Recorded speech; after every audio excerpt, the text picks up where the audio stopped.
नमस्कार किसान भाइयों, मैं आज आपके लेकर आया हूँ गौ कृपामृतम। तो आप देख सकते हैं कि गौ कृपामृतम ये पिछली वीडियो में हमने बताया कि गौ कृपामृतम बनाया कैसे जाता है, और इस वीडियो में आपको बता रहा हूँ कि गौ कृपामृतम के लाभ क्या क्या है, यानी कि इसका उपयोग किस तरह हम कर सकते हैं।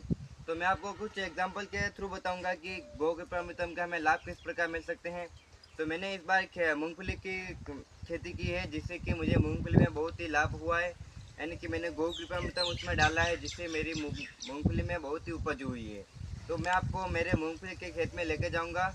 इसके पहले मैं आपको कुछ बता देता हूँ कि गौ कृपामृतम में आपको बताया कि लगभग 10 दिन में ये बनना चालू हो जाता है। 10 दिन के बाद बन जाता है।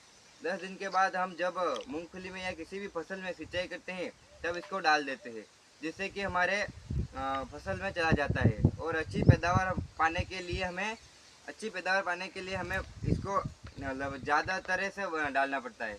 तो मैं आज आपको मेरे मूंगफली के खेत में लेके जाता हूँ। मैं आपको मेरे मूंगफली के खेत में लेके जाने वाला हूँ। आप इसके पहले मैं आपको कुछ बता दूँ कि मैंने पिछली बार मेरे मूंगफली की खेत में मूंगफली बोई थी, जिससे कि मुझे बहुत ही कम उपज मिली है। क्योंकि कम उपज इसलिए मिली है कि मतलब बहुत सारे कीट हैं, फफूंदी है, मेरे मूंगफली को नष्ट कर देती है। जब से मैंने गो कृपामृतम डालना शुरू किया है, मेरे मूंगफली की फसल में न तो कुछ फफूंद आई, न कीट आए, कुछ भी हानिकारक पदार्थ उसमें नहीं आए। क्योंकि यह गो कृपामृतम इतना मतलब प्राकृतिक जैसे ही है, यानी कि जैविक खाद के बराबर काम करता है ये।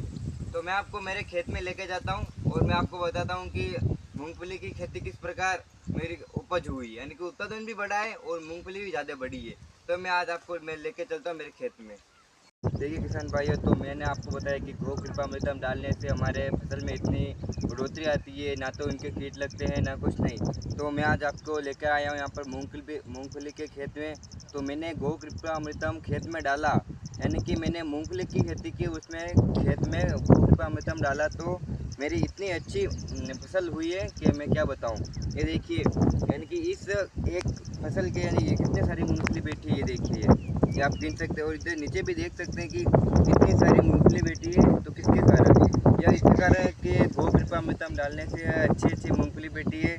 और अच्छी मूंगफली बैठने का कारण ये है कि गो कृपामृतम डालो और हमें पौष्टिक और अच्छी यानी कि जैविक मूंगफली मिली।